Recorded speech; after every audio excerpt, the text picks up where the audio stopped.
वोटों के लिए खींची लकीर, कौन मिटाएगा प्यासी पीर। दूसरों के लिए बहाई गंगा, अपनों के लिए न मटका नीर। गैरों पर करम, अपनों पर सितम। नमस्कार, स्वागत है आप सबका। मैं मनोज श्रीवास्तव और आप देख रहे हैं बिग बुलेटिन। जैसलमेर के एक गांव में पानी है तो बाकी एक गांव में पानी नहीं है और पानी के लिए लोग तरस रहे हैं। एक गांव सोलर से बिजली ले रहा है तो बाकी गांव अंधेरे को दूर करने की कोशिश में है। अब सवाल है कि देश एक, सूबा एक, सुविधाएं एक क्यों नहीं। आज बिग बुलेटिन में बात इसी मुद्दे पर होगी, लेकिन इससे पहले बिग रिपोर्ट।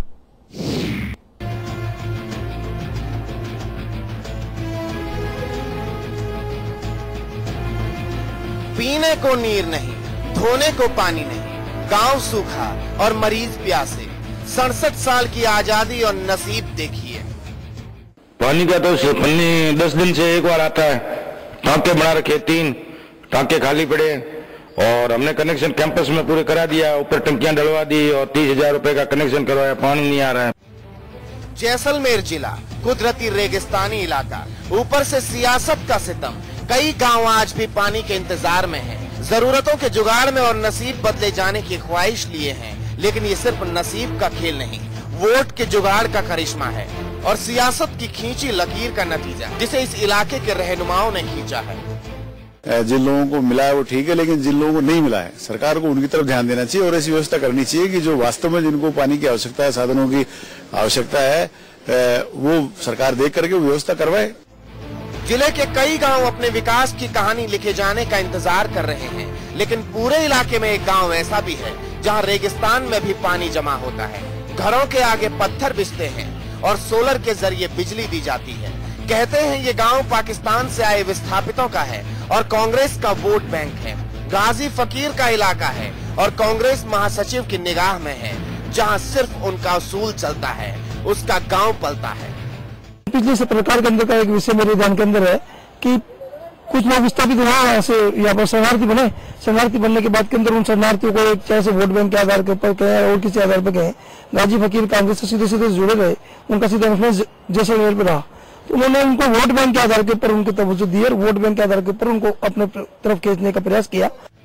विरोधी इसे मुद्दा बनाते हैं, कहते हैं कि कांग्रेस वोट के लिए काम करती है। अब सवाल जरा बीजेपी से भी है कि अगर कांग्रेस एक गांव के लिए काम करती है तो बीजेपी बाकियों के लिए क्यों काम नहीं शुरू करती।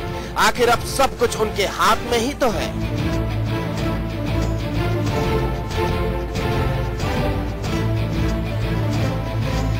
जैसलमेर से विष्णु दत्त के साथ ब्यूरो रिपोर्ट, समाचार प्लस। तो इसे बदकिस्मती ना कहें तो क्या कहें। क्या वाकई किस्मत तक छोड़ दे इस समस्या को, या इस समस्या को हल करने वाले लोग हैं उन पर सवाल हम करें, उन पर सवालों की तीर छोड़ें। जरूर छोड़ने चाहिए। हम बहस में आगे बढ़ रहे हैं और इस बहस में आज आपको बता दें कि हमारे साथ गेस्ट पैनल में कौन कौन लोग मौजूद रहेंगे। हमारे साथ हमारे मैनेजिंग एडिटर अमिताभ अग्निहोत्री जुड़ेंगे। हमारे साथ कांग्रेस की ओर से खानू खान साहब जुड़ेंगे। हमारे साथ बीजेपी की तरफ से विजय शर्मा जुड़ रहे हैं। आप सबका बहुत बहुत स्वागत है। इस डिबेट में शामिल हो रहे हैं आप सब लोग। चलिए, सबसे बड़ी बात तो यह है कि पानी को लेकर आज स्थिति अगर ऐसी हो जाए कि लोग दूर दूर तक जाएं, उसके बाद भी इलाके में आपके अगर समस्या है उसके समाधान को लोग तरसते रह जाएं, तो फिर क्या हम इसे कहें कि लोगों को उनका मूलभूत सुविधाएं जो है वो मिल पा रही हैं और नहीं मिल पा रही हैं? तो सवाल क्यों ना उठाएं। सबसे पहले आपसे चाहेंगे जवाब विजय शर्मा जी। मनोज जी, सबसे पहले आज लोहड़ी और कल मकर संक्रांति के उपलक्ष्य में आप सबको बहुत बहुत हार्दिक बधाई और बहुत बहुत शुभकामनाएं। दूसरी चीज जो आपने आज प्रश्न उठाया, बहुत अच्छा प्रश्न है कि आज एक गांव के अंदर तो पानी के 39 हैंडपंप तक खोद डाले और दूसरे जो उसके आसपास के क्षेत्र है वहां पर पानी के एक एक बूंद के लिए लोग बाग कई किलोमीटर तक पैदल जाते हैं। ये देश की दुर्भाग्य है कि एक आज तक की एक पार्टी के जो लोग थे वो केवल उनको वोट बैंक के खातिर अपनी किस प्रकार से वहां वोट बैंक बना रहे, उस वोट बैंक को ध्यान में रखते हुए इस तरह का कृत्य किया। ये बहुत दुखद है। ये आज के हिंदुस्तान के अंदर अगर इस प्रकार का है, हाँ विकास होना चाहिए, सब लोगों को होना चाहिए। ऐसा नहीं है कि वहां के लोगों को भी मिले, वहां मैं चाहता हूं वहां के लोगों को भी मिले, वहां के आसपास के लोगों को भी मिले, और पूरे जो भी जैसलमेर जो यहाँ पर एक एक बूंद के लिए संघर्ष होता है, जहां पर एक एक पानी के लिए बूंद के लिए पानी के लिए मुझे लगता है कि आप बहुत कुछ कहना चाह रहे हैं, शायद इतना कुछ कहने के लिए हम बिग बुलेटिन करते ही नहीं। अमिताभ जी, मुझे लगता है कि ये भाषण शुरू कर रहे हैं। क्या भाषण की जरूरत है? यहां पर वो शुभकामनाएं दे रहे, अच्छी बात है, लेकिन हलक सूखा है, पानी चाहिए। देखिए, इसमें दो बातें हैं आज के विषय में। पहली बात तो ये कि पूर्ववर्ती सरकार के शासन में गाजी फकीर के प्रभाव में एक पक्षी विकास हुआ, ये बात साफ होती है इस रिपोर्ट से, इस खबर से। ऐसा नहीं होना चाहिए। एक तो गाजी फकीर का जो व्यक्तित्व है वो विवादास्पद है, वो संदिग्ध व्यक्ति हैं, उनको लेके विधानसभा से लेके और राजस्थान की राजनीति में तमाम बार हड़कंप मचता रहा। राजस्थान के गृह मंत्रालय में उनकी तमाम फाइलें पेंडिंग है, उनकी छवि ठीक नहीं। फिर जो पाकिस्तान से लोग आए, जिनको विस्थापित कहा गया, शरणार्थी कहा जा रहा है इस खबर में, उनको मतदाता सूची में शामिल कर लिया, और इस नाते कि वो हमारे वोटर बने रहे, किसी एक शासन ने गाजी फकीर के प्रभाव में आकर उनके लिए सुविधाएं उपलब्ध करा दी। ये आपत्तिजनक है। मसला ये नहीं, जो आदमी आ गया उसको पानी मिले, पानी तो मूलभूत आवश्यकता है, मिलना भी चाहिए, उस पर बहुत आपत्ति नहीं मेरी। लेकिन जिस मंतव्य से आपने ये सुविधाएं वहां जुटाई, वो मंतव्य खराब है। कहीं तो आपने गंगा बहा दी, 40-40, 50-50 हैंडपंप डाल लगा दिए, नालियों में पानी बह रहा है वहां। और बगल के गांव के लोगों ने क्या अपराध किया? वो पाकिस्तान से नहीं आए इसलिए उनको सुविधा नहीं मिलेगी, वो शरणार्थी नहीं है इसलिए सुविधा नहीं मिलेगी, वो अवैध घुसपैठिए नहीं है इसलिए सुविधा नहीं मिलेगी, उन्होंने हिंदुस्तान में जन्म लिया ये गुनाह है उनका। ये सवाल उठेगा और उठना चाहिए। दूसरे गांव के लोग जो सुविधा से वंचित हैं, जो एक अभी अस्पताल के अधिकारी बता रहे थे कि 10 दिन में एक बार पानी आता है, वो भी बहुत थोड़ी सी देर के लिए, कैसे चलेगी जन सुविधा की चीजें? ये सवाल सोचने की बात थी। आप ऐसा रास्ता दिखा देते हैं राजनेता, सरकारें, कि लोगों को लगता है कि किसी न अपने इलाके में किसी न किसी गाजी फकीर की उंगली पकड़े रहो। सरकारों को चाहिए कि गाजी फकीरों को उनकी हैसियत में रखें। आप ऐसे दृश्य उपस्थित कर देते हैं कि दूसरों को यह लगे कि भाई अगर जीवन के लिए सुविधाएं चाहिए, इलाके के लिए विकास चाहिए, तो किसी न किसी गाजी फकीर जैसे नोटोरियस आदमी की उंगली पकड़े रहो ताकि सुविधाएं मिलती रहे। खानू खान साहब, इस पूरे मामले से यह संदेश जाता है कि नहीं जाता है?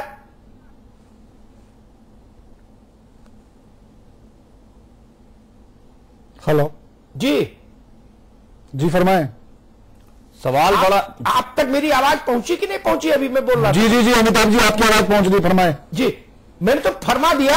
मैंने कहा क्या इस तरह क्या जो असंतुलित विकास होता है, वोट बैंक की राजनीति के चलते जो विकास होता है, वो ये संदेश नहीं देता है दूसरे इलाकों को कि आप भी अपने इलाके में गाजी फकीर पैदा करो और उसकी उंगली पकड़ के आगे बढ़ो।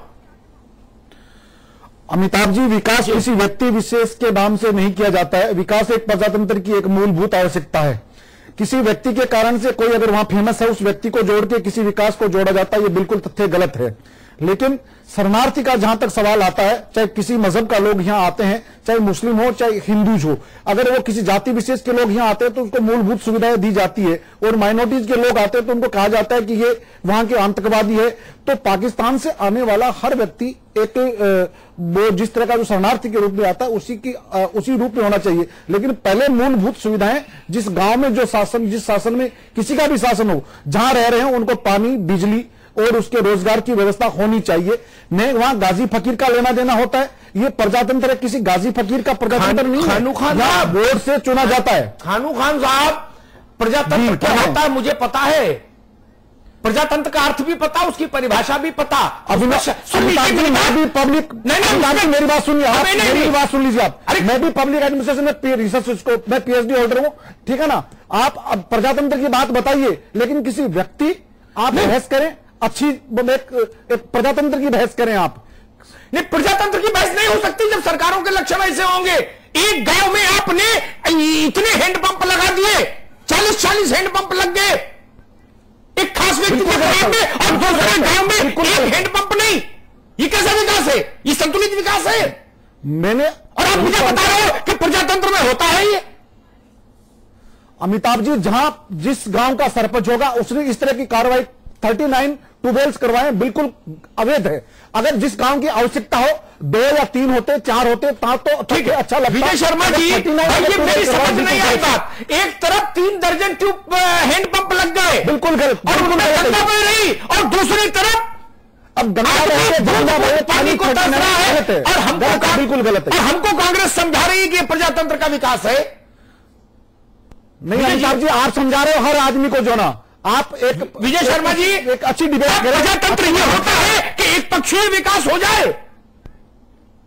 देखिए, ये कांग्रेस की मानसिकता रही है और कांग्रेस ऐसे ही विकास करने में हमेशा आगे रही है।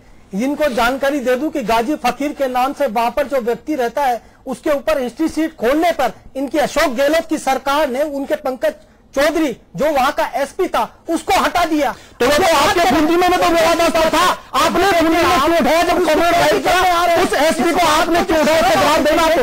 शर्म तो भारतीय जनता पार्टी को आनी चाहिए। आप हिंदुत्व के नाम पर इस तरह की बात करते हो, माइनॉरिटी का इस तरह की बात करते हो, आपको शर्म आनी चाहिए भारतीय जनता पार्टी को। दुख होता है इस तरह की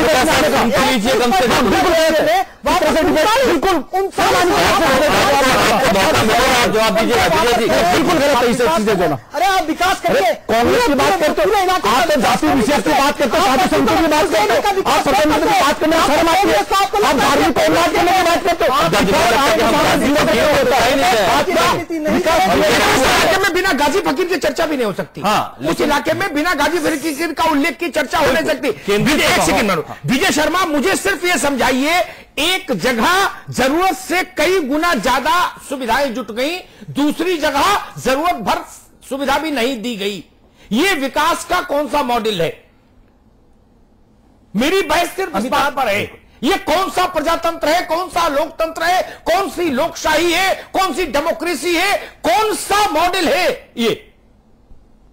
अमिताभ जी, आपका प्रश्न बिल्कुल उचित है और बिल्कुल ठीक है। अगर एक पर्टिकुलर एक एरिया के अंदर वहां पर आप 39 हैंडपंप खुदवा रहे हो और दूसरे आसपास के लोग एक पानी की बूंद के लिए तरस रहे हो, ये विकास नहीं हो सकता। ये मैं कैसे मान लूं कि वहां पर दोहरा चरित्र नहीं है? ये मैं कैसे जानकारी ले सकता हूं कि वहां पर आपस के अंदर कुछ ना कुछ है? लेकिन ये बात कहने के लिए आज तक की जो वहां पर पुराना विधायक रहे, इस बार पहली बार पोखरण से शैतान सिंह जी जो भारतीय जनता पार्टी के विधायक चुन करके वहां पर आए हैं। और मैं आपको बता दूं कि अब तक जो चीजें चलती आई वो तो हो गई, लेकिन अब जो विकास होगा वो सर्वोच्च विकास होगा और वहां के सब लोगों को देख के हित में होगा। अब ऐसा नहीं चलेगा कि ये लोग हमारे वोटर हैं इसलिए यहां पर विकास करना है और ये वोटर हमारे नहीं है इसलिए वोट नहीं देना, इसलिए विकास नहीं करना। विकास होना चाहिए सर्वांगीण, सबका विकास हो, सब आगे बढ़े, सब पूरा राजस्थान आगे बढ़े। और हमारी माननीय मुख्यमंत्री वसुंधरा राजे जी इस काम में लगी हुई। ठीक है विजय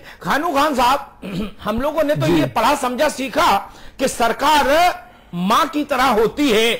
अगर कटोरदान में 5 रोटी है तो बराबर बराबर हिस्सों में घर के हर सदस्य के बीच में बट जानी चाहिए जी। जैसे परिवार चलता है वैसे देश चलता है, वैसे राज्य चलता है। अवधारणा वही है। लेकिन यहां तो पता लग रहा है कि 5 रोटी एक ही तरफ चली गई, बाकी भूखे डोल रहे हैं। इसको कैसे मैं मान लूं कि ये संतुलित विकास है?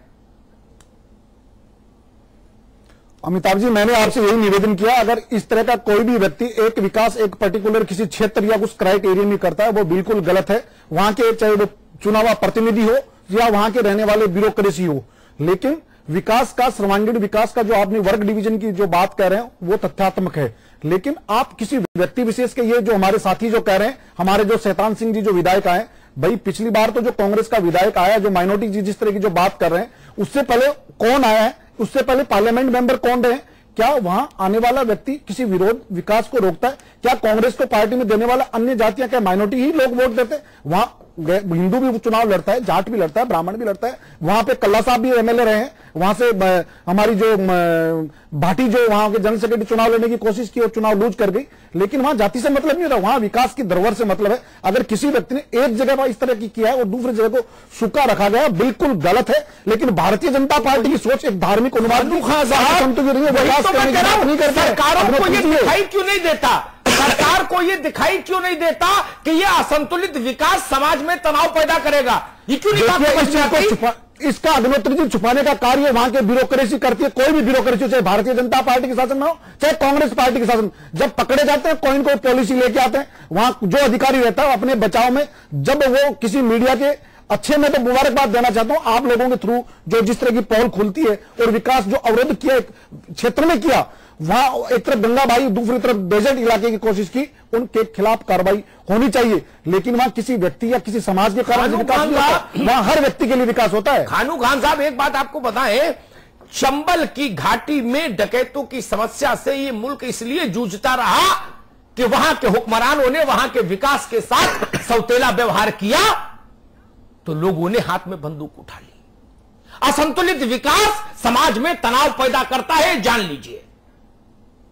इससे कोई इनकार नहीं कर सकता। असंतुलित विकास होगा, समाज में तनाव होगा, समाज में तनाव होगा, टकराव बढ़ेगा, हिंसा बढ़ेगी, लोकतंत्र से आस्था कमजोर होती है। इसलिए कहा जाता है कि सब विकास संतुलित हो। इंक्लूसिव ग्रोथ की अवधारणा पूरी दुनिया में क्यों आई? इसीलिए आई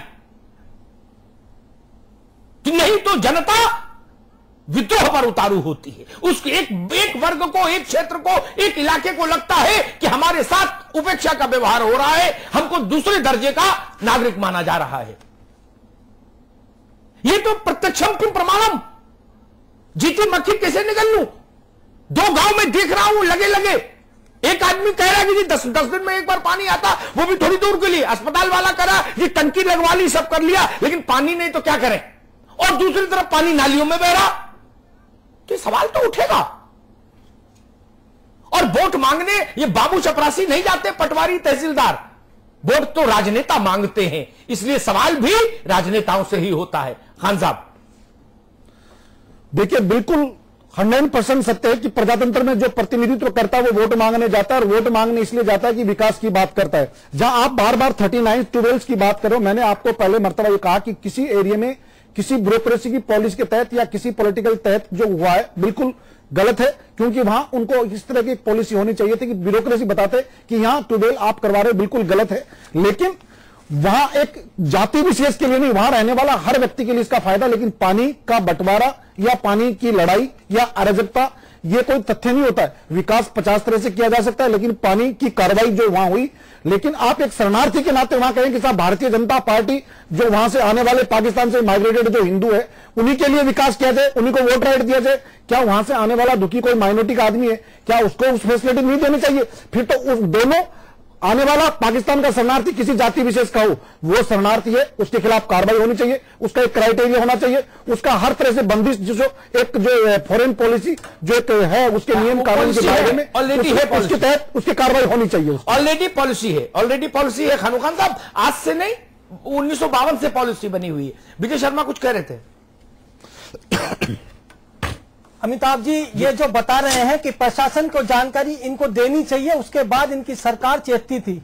बड़ा अजीब दृश्य है कि एक तरफ तो इनके अशोक गहलोत जी कहते थे कि हमें हर चीज की जानकारी रखते हैं, हमें प्रशासन को जानकारी हम देते हैं। इनको कहां वोट है, कहां कौन सी गंदी बस्ती के अंदर कहां पर कौन सा व्यक्ति ने इनको वोट नहीं दिया, इनकी सब एक एक चीज की जानकारी है। और ये किसकी पैरवी कर रहे हैं? ये उस गाजी फकीर की पैरवी कर रहे हैं जो वहां के पेट्रोल पंप के ऊपर जहां पर पाक जासूस पकड़ में आया था, उसके पाक जासूस ने पोखरण के अंदर जो वहां पर जो पोखरण का जो अणुबम फेंका हुआ था उसकी जानकारी मुहैया कराई थी। वो और उसको आप ये कह रहे हो कि वो वहां पर उस भेदभाव नहीं किया, ये 100% वहां पर भेदभाव किया। और वो तो ग्रामीण एरिया था, पिछड़ा हुआ एरिया था, वहां पर तो आप अभी जो चंबल की बात कही उससे मैं बिल्कुल इत्तेफाक रखता हूं। ये जो बोल रहे वहां पर बंदूक की नोक के पर अभी जैसे वहां की जानकारियां मिल रही है, वहां पर अब गाजी फकीर इस बात के लिए कह रहा है कि आप में से किन किन लोगों ने वोट भारतीय जनता पार्टी को दिया, मैं उसका बदला लूंगा। ये बात कहने की शर्म आनी चाहिए आपको, आप भारतीय जनता पार्टी के लीडर, आपको शर्म आनी चाहिए।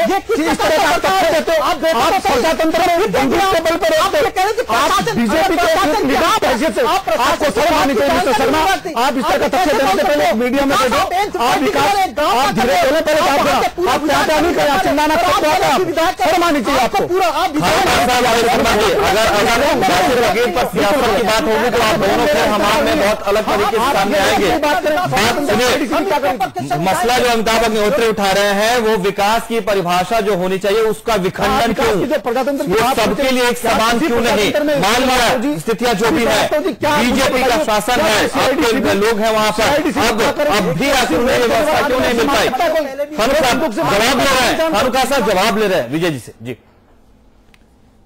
मनोज जी, मैंने सबसे पहली लाइन में ये चीज बोल दी थी, कोई पाकिस्तानी हो चाहे कोई भारतीय हो चाहे किसी भी जात, किसी भी धर्म, किसी भी व्यक्ति हो, वो सबसे पहले मानव है, इंसान है और इंसान के ऊपर भेदभाव नहीं होनी चाहिए। और सरकार सबकी बात होती है, सबकी सरकार होती है, सरकार सबके लिए होती है। अगर उसके अंदर भेदभाव चलेगा तो ये कैसी सरकार देंगे? तो विजय जी वो दूर क्यों नहीं हुआ? क्यों हमें बिग बुलेटिन में ये रिपोर्ट लेनी पड़ी है?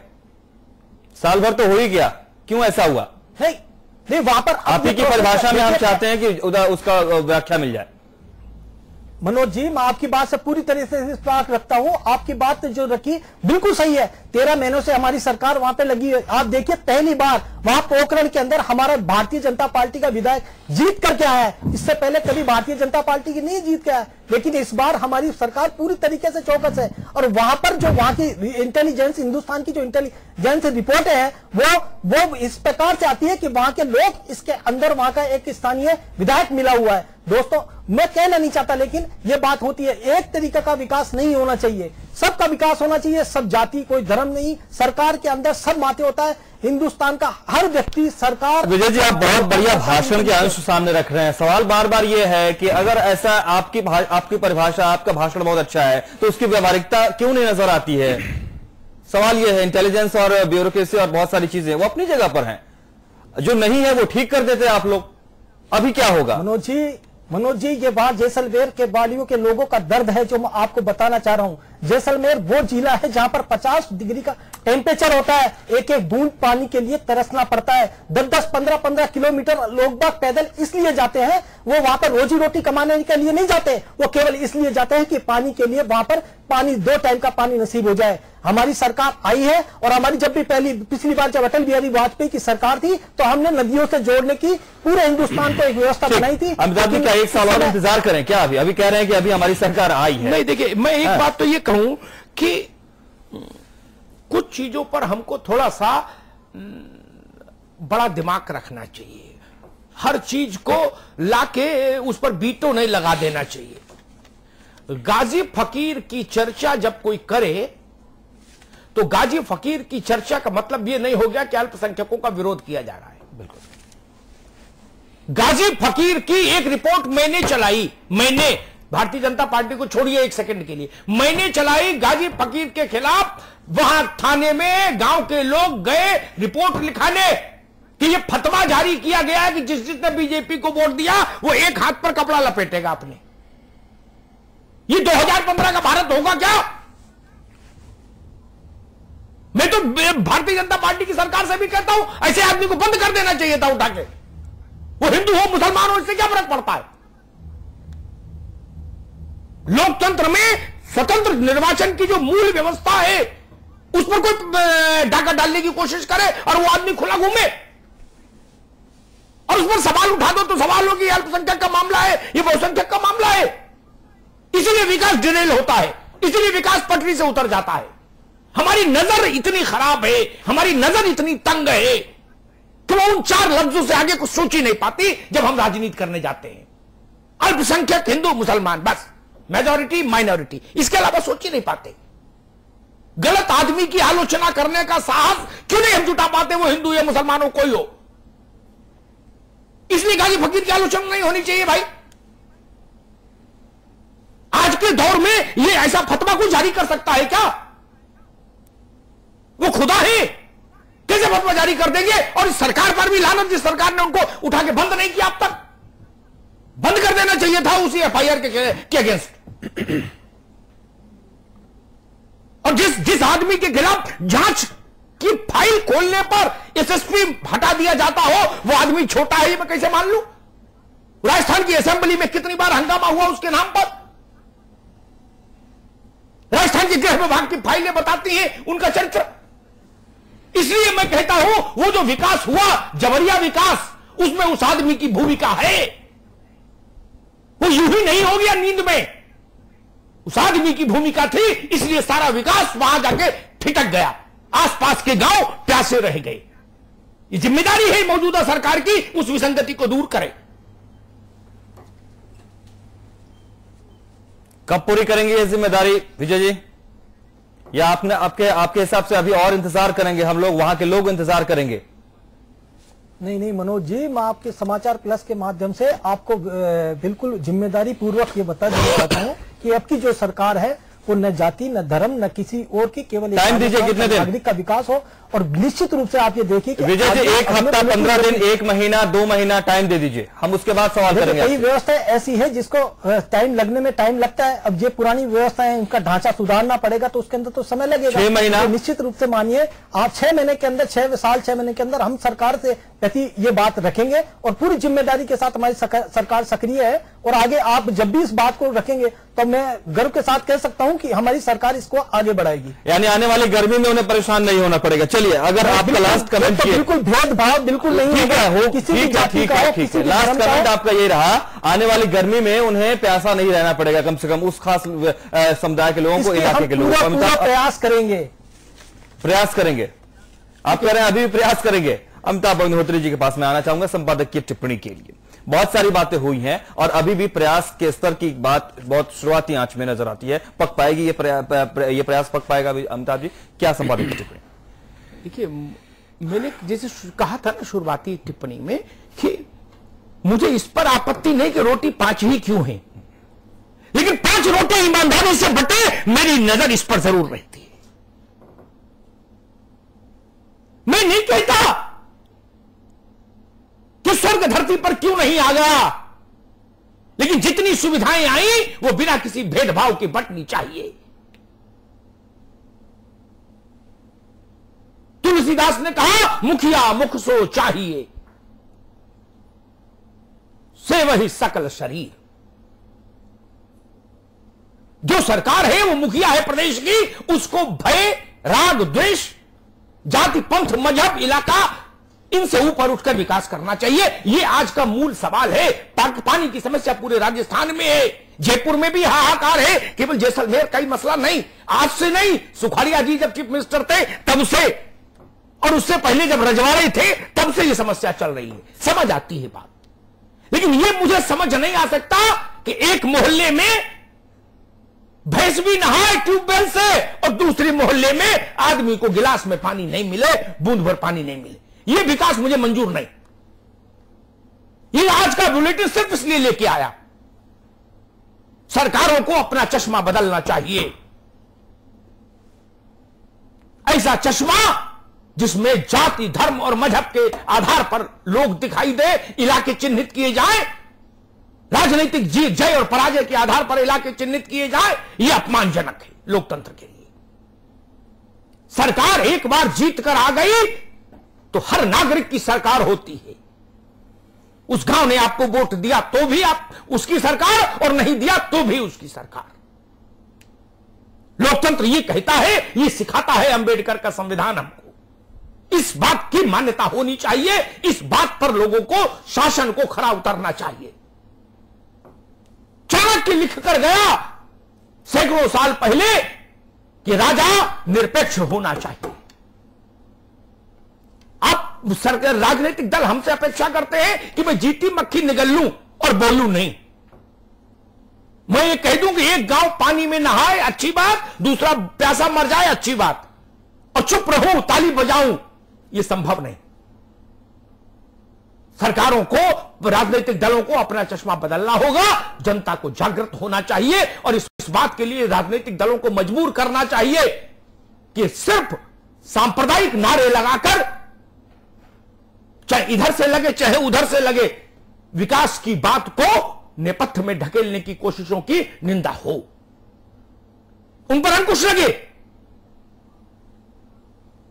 अगर 4 ट्यूबवेल से काम चल सकता था तो 35 बचते। वो 35 जो थे वो 8 गांव को पानी देते। ये काम क्यों नहीं किया? क्यों नहीं किया? नहीं किया, उसका कारण भी मैंने बताया क्यों नहीं किया। यह मेरी चिंता का विषय है। जब मैं ये कहता हूं कि ये यूं ही नहीं मोहब्बत थी उस गांव से, उस इलाके से, इस मोहब्बत के पीछे कुछ खास वजह थी, तो पूरी जिम्मेदारी से कहता हूं, होशो हवास में कहता हूं। नई सरकार की जिम्मेदारी है इस विसंगति को दूर करे। मुझे इसमें बिल्कुल एक राय हूं मैं कि जो भी हमारे मुल्क में आ गया उसको पानी, बिजली, सड़क, स्वास्थ्य, भोजन ये मिलना चाहिए। लेकिन इस ढंग का भेदभाव नहीं होना चाहिए कि एक तरफ घर में आदमी भूखा मरे और दूसरी तरफ कोई 56 भोग खाए। इस चीज से बचना होगा, सरकारों को देखना होगा। बहुत बहुत धन्यवाद। इस संपादक की टिप्पणी के साथ इस बहस को खत्म करते हैं, लेकिन उम्मीदें बरकरार रहेंगी। बहुत बहुत शुक्रिया आप सबका इस डिबेट में शामिल रहने के लिए। फिर होगी मुलाकात। नमस्कार।